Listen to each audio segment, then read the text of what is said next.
சில தொழில்கள் பண்ணுறவங்களுக்கு கண் ரொம்ப ப்ரொடெக்ஷனில் இருக்கணும் நம்ம. ஃபார் எக்ஸாம்பிள் சிலருக்கு இந்த கெமிக்கல் இண்டஸ்ட்ரீஸ் இருக்கும். கெமிக்கலில் அவங்க டீல் பண்ணுவாங்க. ப்ரொடெக்டிவ் கிளாஸ் போட்டுக்கணும். அந்த ஃபேக்ட்ரியில் இருக்கிறவங்க, அந்த இண்டஸ்ட்ரியில் இருக்கிறவங்க, அந்த பர்ட்டிகுலர் தொழில் பண்ணுறவங்க, அப்புறம் இந்த கல் உடைக்கிறவங்கலாம் இருப்பாங்க. இந்த கிரானைட் உடைக்கிறவங்க, கிரானைட்டை சிசல் பண்ணுறவங்க, அப்புறம் ஃப்ளோரிங் போடுறவங்க, அப்புறம் சுண்ணாம்பு அதிலலாம் அவங்க பெயிண்டர்ஸ், கார்பெண்டர் நல்லா அப்படி பண்ணும்போது அந்த அந்த தூள் இப்படி பறக்கும். அந்த மரத்தூள் இருக்குது பார்த்தீங்களா? அது பறந்து கண்ணில் போய் படுற வாய்ப்பு உண்டு. ஸோ அந்தந்த தொழிலுக்கு ஏற்ற மாதிரி ரொம்ப சிம்பிள்.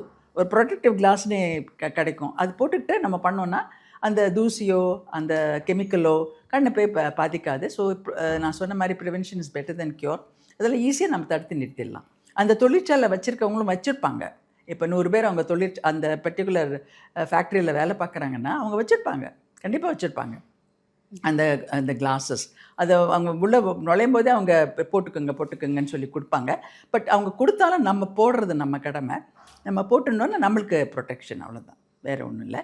மற்றபடி ஐ டோன்ட் திங்க் சரி, நம்ம ப்ரொடெக்ட் பண்ணிக்கலாம் ஈஸியாக நம்ம கண்ணை. அப்புறம் வெல்டிங் பண்ணுறாங்க பார்த்தீங்களா? வெல்டிங் பண்ணுறவங்களுக்கும் அந்த ஃப்ளாஷ் ஆஃப் லைட் கண்ணை பாதிக்கலாம். ஸோ வெல்டர்ஸ்கிட்ட எப்போவுமே நான் சொல்வேன், இந்த மாதிரி ப்ளீஸ் ஒரு கண்ணாடி போட்டுக்கோங்க. அதுக்கும் ஸ்பெஷல் கிளாஸஸ் அது போட்டுக்கிட்டாங்கன்னா அந்த வெல்டிங் அந்த இது கண்ணை போய் பாதிக்காது.